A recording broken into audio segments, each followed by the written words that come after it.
This is a process we call bale grazing, where we take large amounts of hay, distribute it directly onto the landscape, and let the goats do what goats do.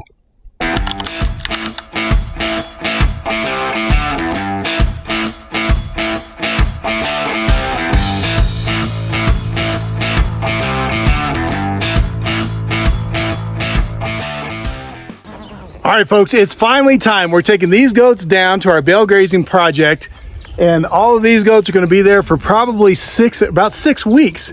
So they've been here at the ranch for a little while. They were, if you remember, we had them out there training on their no fence collars. You can see it on all of them. That's that virtual fence system that we're using, and it's epic. And so we were training them down on a pasture of one of our customers that is just was so nice to us to let her use her place for training. They've been here at the house for a little while because our project got a little bit delayed because of some materials for fencing, but now it's time. We're ready to go down there. We've got all of our bales set. Time to load them up, head out.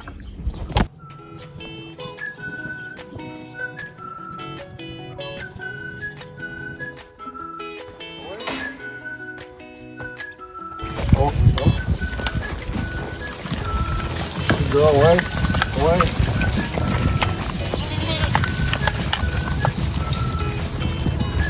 Look back. Lay down. Dude, that'll do. Here. Here.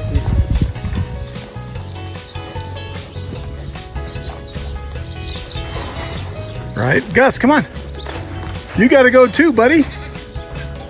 You gotta go too. Yes, sir. Good boy, Gus. Good boy. You ready?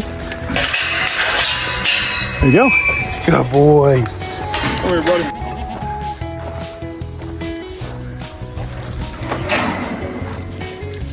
Good boy, Gus. Good boy, Gus. Good boy. Good boy. All right. Hey.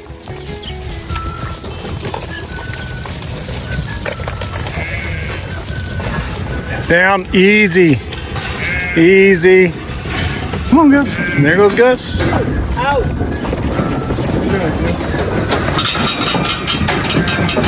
He goes nice and slow and steady anyway.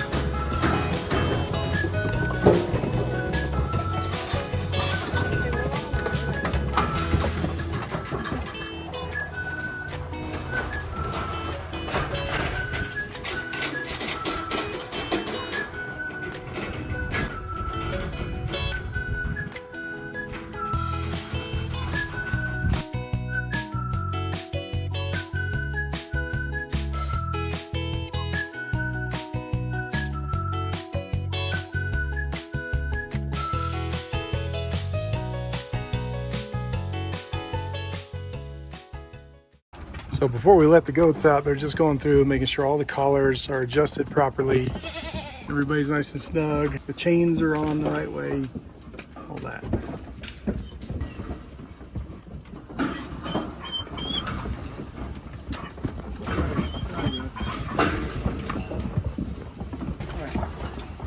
Good boy, Gus. Good boy. Good boy.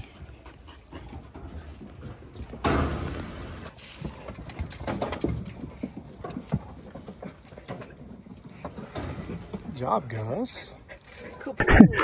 I'm just going to pour both the giant Saccatone and the alkaline Saccatone in together. That way I can just get it out, sprinkle it around. Don't have to worry about going in and out each time.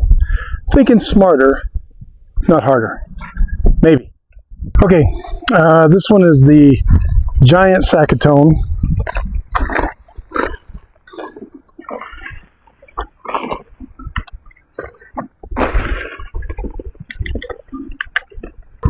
Whatever else is out there, it can live here.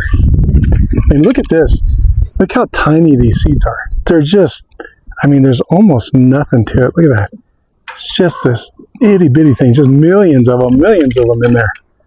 This is the alkali Saccatone, and it's the same. I mean, it almost looks identical.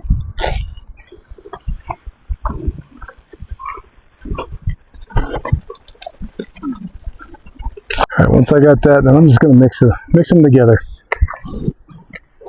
These are the two plants that we know have been doing very well down here, despite the soil issues. We know that's a very alkaline soil. I don't have my soil samples back yet, so I don't exactly know what the soil makeup is, but we do know that it is alkaline. And this is a seed mix that the Bosky manager has been using, for a while, and been pretty successful with it in other areas that has basically the same soils as here. These soils just are maybe a little bit more, well, probably a lot more depleted because of how hot the fire was in this area. All right, I think we've got it mixed up well enough, as far as I can tell. And there's our seed mix. We'll start spreading the seed out, and I'm going to put it out just a little ways. I think it'll go wherever. I think we're going to have more success the farther out we get, because it's just going to be a little thinner out there, and the closer into each pile, it's going to be a little bit thicker. And so I think that's going to be where we'll get less growth early on, maybe later on, because I think those seeds will stay in the soil and be ready to go later as it thins out just a little bit. Of course, the idea here too is that as the goats get in here and they start moving around, they're just going to be essentially planting the seeds. They're going to be putting their hooves in the ground and be pushing those seeds in, which is going to help them from blowing away, from critters getting them to them, the whole deal. So I think it's just that simple. And the way they tell me, there's just so many seeds in here, it really doesn't take that much. This little bucket that I have is supposed to be enough to if we were broadcasting it, to cover something like 3 acres or something. Little bitty handfuls that I'm putting out. It's not even a full handful. I'm just here. I'll show you what I'm doing. I'm just taking about that much, if you can see it. And apparently that's just a lot of seed. And no real crazy scientific method to it, just spreading it out. The goats are going to be all over in here. And I'm going out to where I think the edge of the spread is going to be. And by that I mean, as the goats get in and they start eating the hay, they'll spread this hay out to about this range in here. For this, it's about on these smaller piles, 6 or 8 feet. As we get some of the bigger, some of the other sections where we've got just an entire bale, sometimes that spread is about 12 feet on either side from center. And with just a little bit of wind, these seeds are so light, they just kind of go wherever. And I didn't want to do this before the goats got here because, again, the wind, critters, whatever, just want to make sure that we give these seeds every chance to survive and actually make a difference. Of course, the one thing that we all know that has to happen is we've got to have some water. So hopefully it rains again. This plant right here that you're looking at, that is a giant saccatone. So that the seeds for that are already in the mix here. And theoretically, those seeds have been spread, from that plant itself. So maybe we get double seed spread, which would be great. We would love that.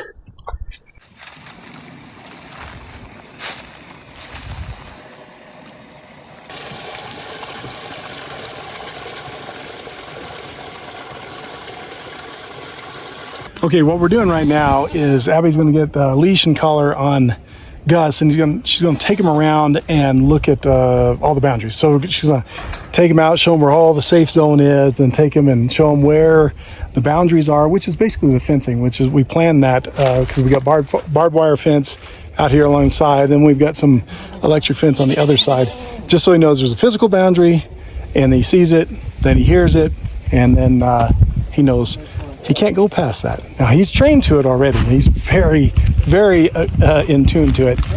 So now it's just, he's not been out here before. So we're going to show him that boundary. That way he's comfortable with it.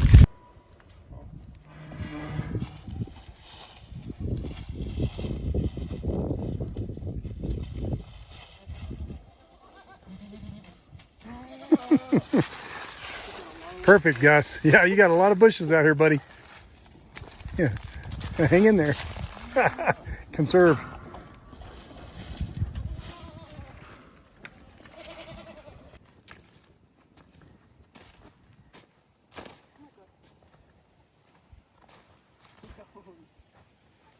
This one must be out right now. I'll have to move it in a little bit. Maybe he's, oh, there we go.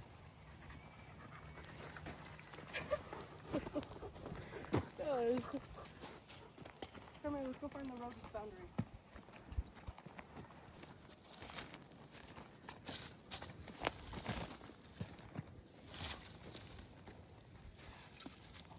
Gus, you're out of juice, come on.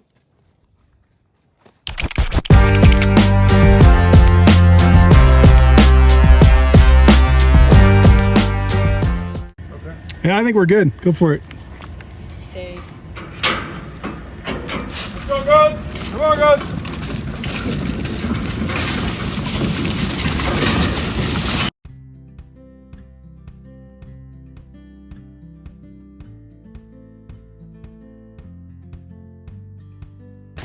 Come by.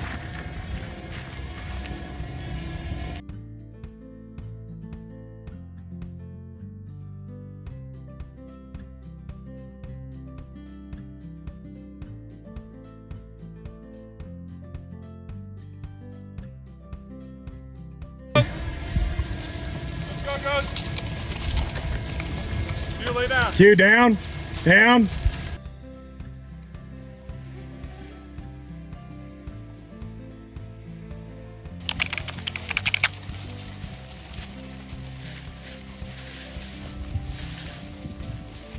All right, maybe we'll see what they do.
It's already hot. It's supposed to be like 80 degrees out today. So Mr. Gus, he's already hot.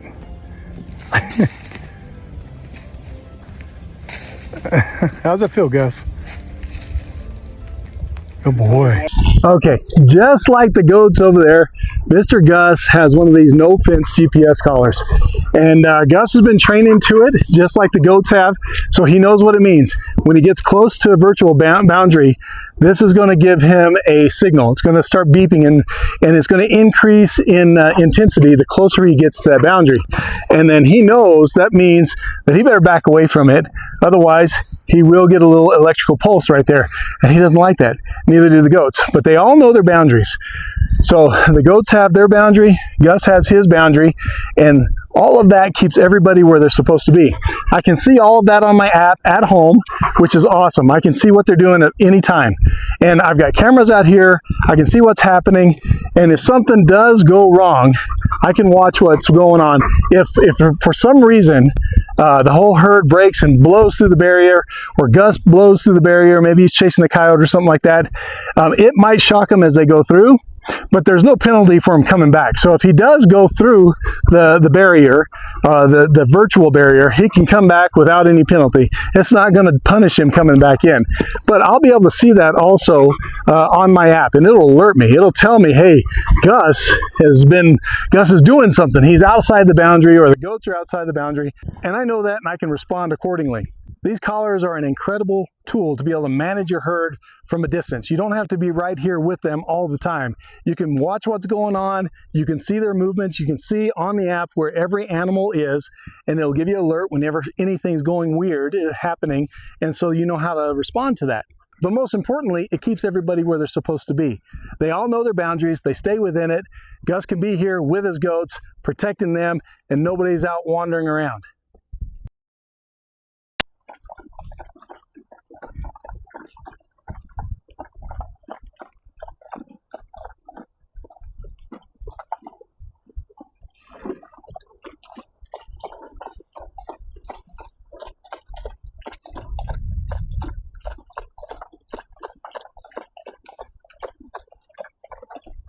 See that we've got water for the goats, but not only water, we've got a protein tub and we've got a mineral block. That way they're getting all the nutrients they need. They've got good hay out here, and they also do have some natural vegetation that they're going to be grazing on. There's enough hay in here to get them through for a week. To be monitoring them. We don't want them to eat all the hay because we want it spread out. We want to create a nice mulch layer that suppresses weeds, that retains moisture, and then all of their pee and their poop is going to get into the soil, and it's going to fertilize that. It's going to promote microbial growth and start to put nutrients back into the soil so we can start to grow good plants again. Gus is just enjoying the shade. It's a little hot today. It's like 80 degrees, so it's warming up quickly. So Gus has been in and out of the water tank today, and he's enjoying the shade. And I think he's looking forward to nighttime coming on, because that is his time to shine. That's when Gus is out patrolling, watching out for all the bad guys, so that nobody gets to the goats, huh, Gus? Yes, sir. That's a good dog. That's a good dog. I know. It's a good dog. Yes, sir. Yes, sir. Ultimate in win-win situations. It's great for the goats, and it's great for the soil.